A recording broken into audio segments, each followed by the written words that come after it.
in a lot of times.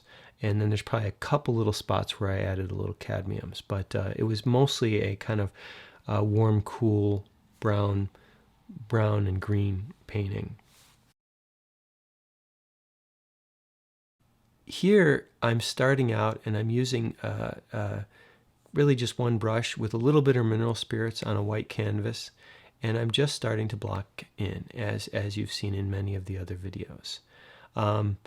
I am being careful not to go too dark when he'd made while taking workshops from Ray Kinsler. And I really like this one where he says, painting is a lie that tells the truth.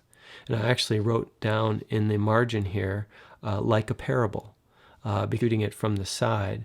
But even so, I'm changing a little bit where his jawline and beard is.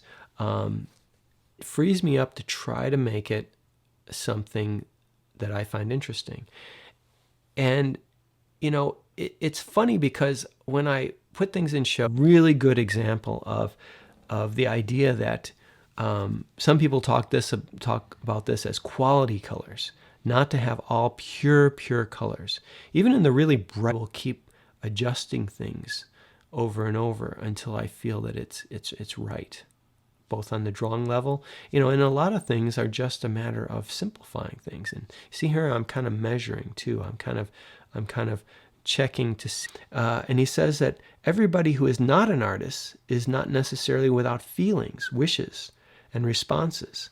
So I think that's extremely important because it also talks about the fact that being an artist doesn't necessarily mean that you're going to have something to say. Now, I actually think that almost the camera, we're shooting it from the side a bit, but I think you can start to see how, you know, even though I keep repainting things, or more, try to get an abstract element to it.